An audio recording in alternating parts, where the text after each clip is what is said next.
is offering us a way out. But how many know, although somebody may offer you the way out, you don't understand how to get out? Isn't that right? That don't mean you know how to get out because somebody offer you a way out. Somebody can tell you, say, well, you know, I know you got all these bills, and I'm going to give you some money. And they can give you the money. And you can have the bills. And it'll be enough big money to cover the exact debt that you got.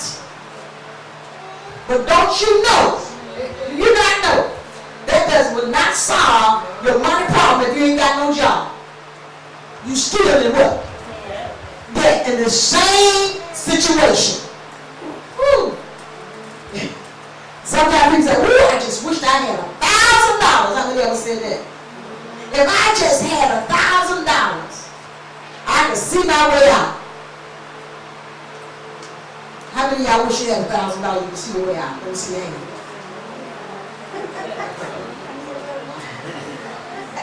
But you know what? That $1,000 will not cause you to see your way out. Because what is $1,000 every day?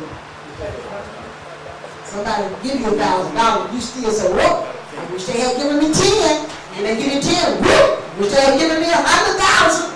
Give me 100,000, whoop, it's not enough. Why? Because life is what? Complicated, difficult, confusing. All right, but Jesus said what? What did Jesus say? Matthew 11:28.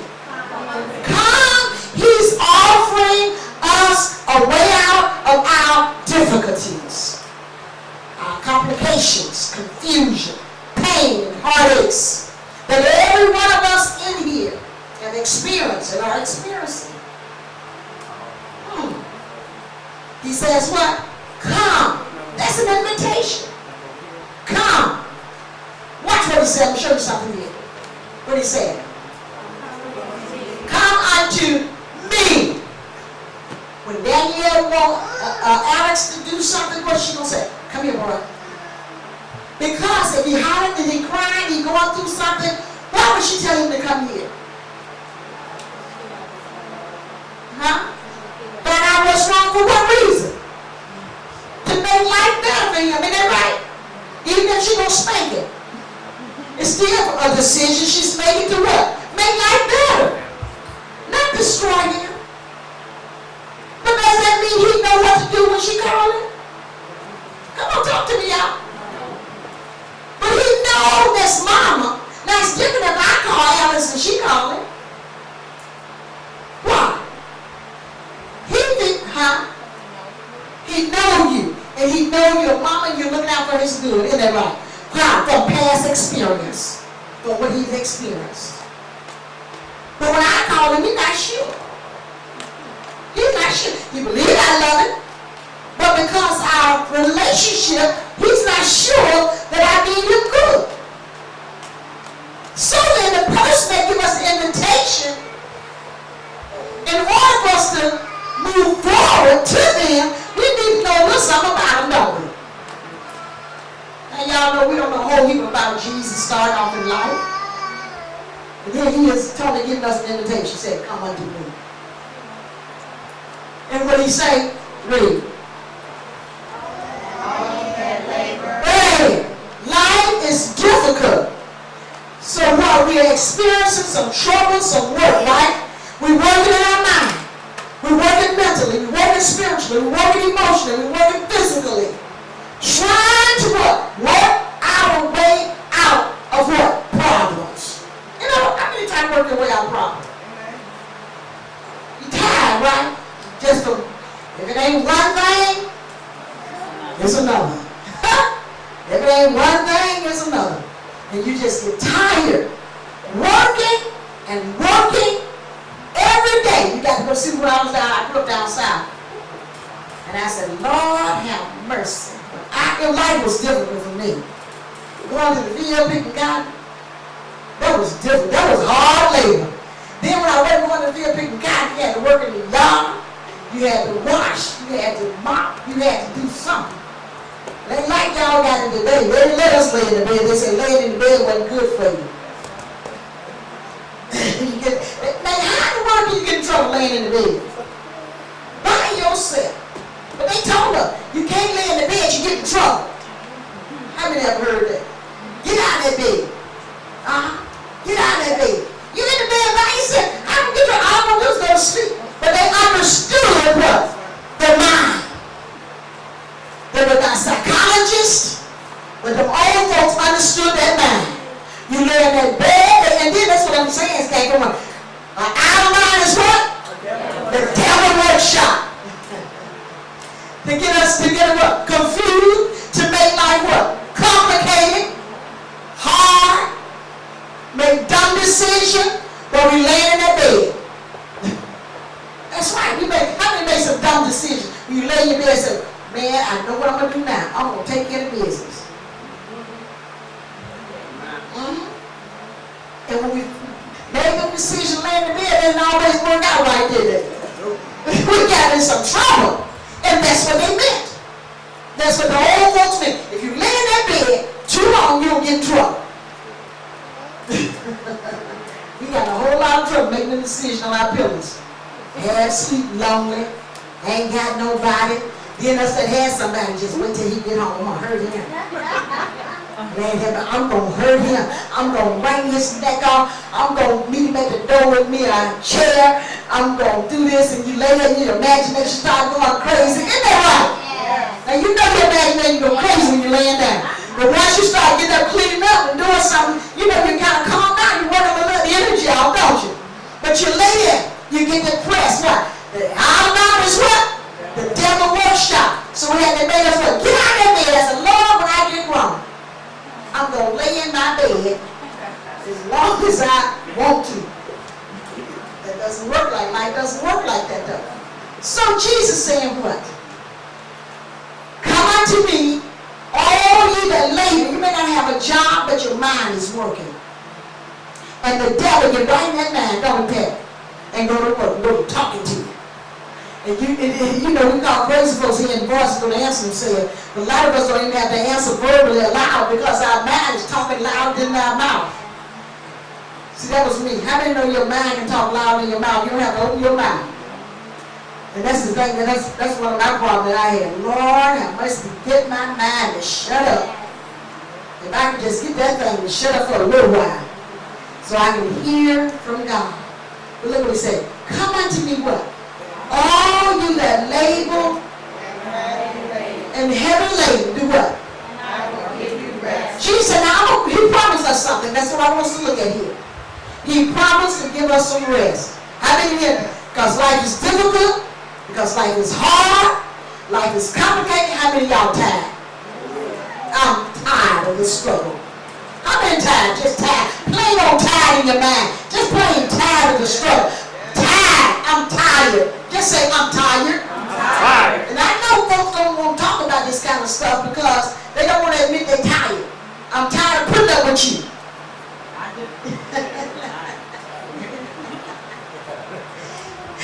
We get tired of ourselves, tired of folks. Come on, y'all. You know that's true. I was tired of my husband. Anybody ever been tired of their spouse? Tired. They won't let you talk to them, and then you can't shut up. How many just tired of folks around you? Let's get tired of folks. Y'all self tired of them niggas. Tired of mama? You don't want them to die. You're just tired of them, right? Why won't they change? They making me sick. Are we at home today? All right. So Jesus said what? He said, he promised us some rest. How many know you can lay down tired? Well, if I can just get in the bed, just lay down for an hour, I'll be all right. Anybody in the house? I just want to know whether we are, if I got the right group here. And when you lay down, you lay down 8 hours, you get up tired than you was. Lord, I'm still tired. I should have just stayed up and did what I had to do. My goodness, why? Because the devil is working on that mind. Working on that mind. And we're using up the energy that we need to heal our bodies. So what else did he say? He gave us a promise of rest. Woo-wee. How many know you go to the funerals? Yeah. Folks will raise hell, shot 10 folks, harm 20, overdose 10 times. But when we go to the funeral, what we say? We know they're gone on to take their rest. You sure right, they're gone on to rest from all the hell they done raised. Y'all know it's true. And the preacher gonna make y'all feel real good. So y'all gonna stop doing your mess too. So I know that they was a good person. You trying to say, now what did they do? They stole the television. They broke up the radio. Come on here. Stole the last $10 out of her purse. Y'all don't like that. You're talking about my dead folks.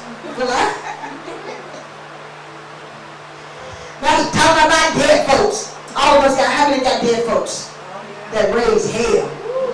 Come on here, we at home. That raised hell. You were scared to let them in the house. You love them, you want to hear from them, but let me hear from them out there. And Lord, don't let me hear that they dead. See, I had a brother like that. But listen, but Jesus promised us what? Rest. What else did he say? Take my yoke upon you. Take my yoke. That means join yourself with me. Come in covenant with me. Come in agreement with me. Join up with me. Hook up with me. I don't want to walk down the street hooked up with no Jesus and my friends see me. Yoked up. Because when you think of a yoke, you think of bulls, don't you? With that thing around the neck. And they hook one bull up to the ox, up to the other ox. I won't say bull, I say ox. Okay, that's the proper word. Anyway, but they hook, y'all. Matter of fact, there's a picture on TV on the wall. I'm sorry, on the wall. See those? I think those are oxen. That was the Underground Railroad. I'm gonna introduce you to the room in a minute. But however, to let you know what it means. However, Jesus said what? Hook up with me, just like those oxen hooked up to that wagon. And what did he say? Now those people on that wagon, they don't have to walk. They don't have to carry burdens, they food, they clothing. Why? Because the ox are hooked up to the wagon and they on the wagon. Y'all see that? That's a good example of what Jesus is saying. Yoke up with me. Why do you have the two oxen yoked up together? Why you got two of them yoked up together? One is you and one is Jesus. Huh? To what? To what? Carry the burden. Carry the burden. One of those oxen gonna carry that burden. One of them just gonna guide. And just follow along to bring balance. That's what Jesus said to us. He said, I want to bring balance in your life. If I stand up here, it's not too balanced. If I stand on one foot, I don't have balance. I'm subject to do what? Hurt myself. Isn't that right? So Jesus said, take my yoke upon you. Jesus bring balance in our life. Learn of me. What did he say? I am meek. In other words, why did he say meek? Jesus said, I'm meek. In other words, you know how people want to rub shoulders with certain folks? And what if I could just get with this person? If I could just get with Lucy Grangsdorf. If I could just get with Prince. Come on here. I'd be all right if I could just hang out with Prince. I just heard the name floating around. I don't know. I wouldn't know when they walk in the door. I don't even know Prince. If he walk in the door, I wouldn't know who he is. Huh? Neither does he. That's a good point. So, but people will want to look up, but they idle, isn't that right? He says, but if you hook up with me, I'm meek. I will not exalt myself over you. I will embarrass you. I will make you ashamed. That's what meekness is, right? And then what else he says?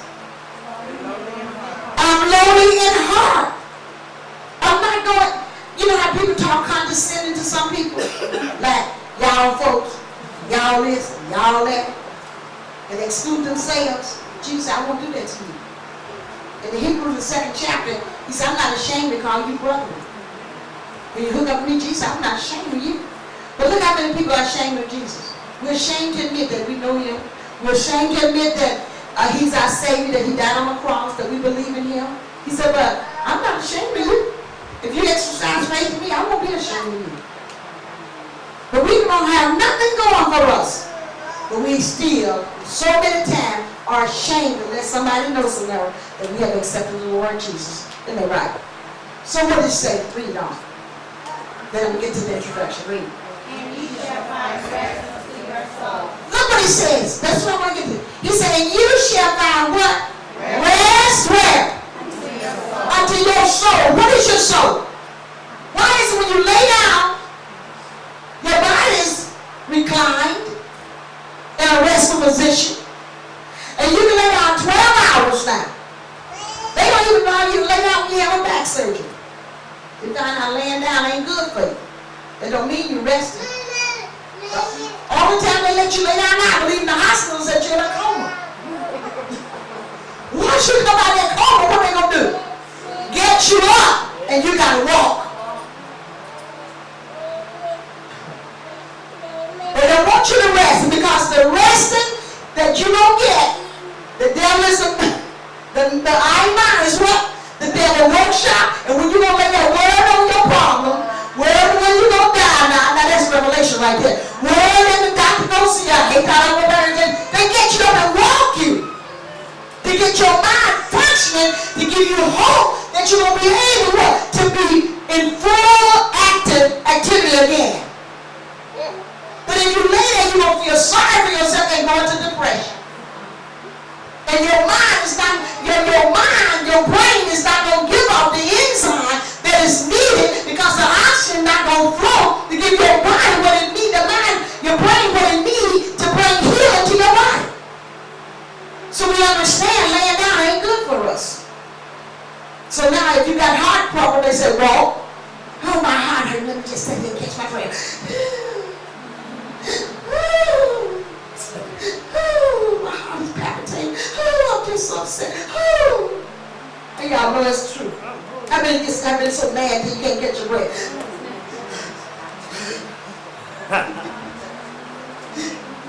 I know I have. I remember my husband made me so mad once.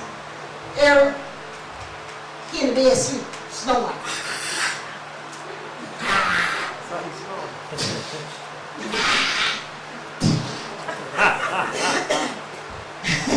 I laid that cord as long as I could. I started crying. He said something to me that day. He said, every time he was snoring, my mouth was going, I get mad and mad.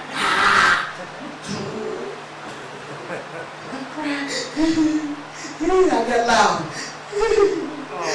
I get loud. He got loud snoring. I said, well, I ain't gonna start nothing tonight. I'm just gonna get up and go out the room. I got up, bruh. I went in another room. I got up in the bed. And I can still hear him snoring. I grabbed the pillow. My heart was hurting then. And I'm holding the pillow. I don't believe he just said them things to me. And now he ain't that snoring. He go, I said, I said, you don't think I'm crazy? I get so loud. I took the pillow and put my head down and go, I still can hear him snoring. What do you think I did? I got up. I couldn't take him because my heart just started hurting me. Look like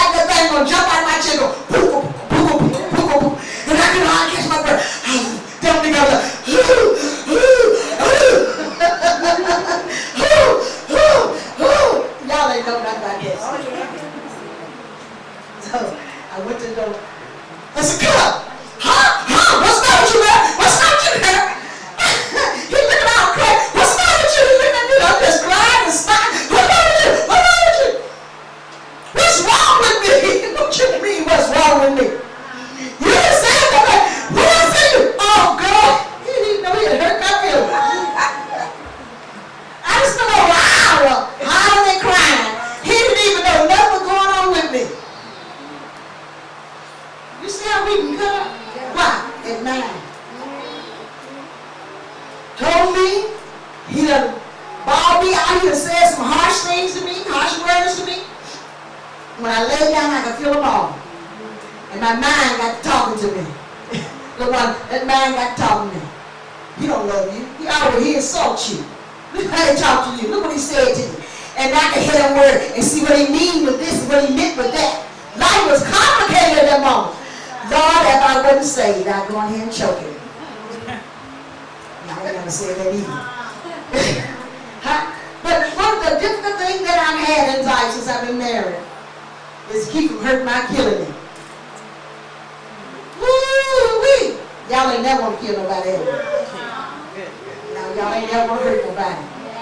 Y'all so wonderful. That's why y'all here. Y'all just like me. Yeah. So what you do? But I didn't want the consequences. I didn't want to go to jail. And I did.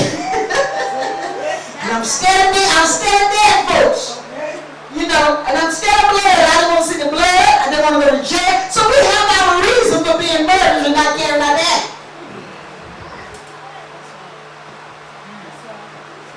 That don't mean you're not a murderer because you didn't carry out the act. Huh? But we had our reason. Why? Because life was what? Difficult. Life was what? Hard. It was complicated. It was painful. It was trouble. But I submit to you today that life, we come unto Jesus. And as we go through the process, that's why we're here, to take us through a process. As we go through the process, we're going to understand and learn how to take those difficult situations and make them wonderful, make life a wonderful adventure. Y'all give the Lord a hand. All of those problems and all of our experiences, I can say I wouldn't take nothing for life for this journey because I trusted what Jesus says. And every time I experience life difficult or life troubles, I receive that invitation with new light. With new light. Meaning what? I continue to come unto Jesus and say, now, I ain't going to kill nobody. I don't want nobody to kill me. Come on here. And I understand how some kind of way, in my learning of him, in my experience with him, just like that baby. Every time that trouble comes, or that baby need cleaning, or that baby need attention for whatever reason, I do just like that baby. I go to my father. When I go to my father, Daddy loves his little girl. Come on here. He does what's best for me. Although I may not understand what he's saying all the time, but in my trust in him, he has given me the victory in every one of my troubles. Give the Lord a praise.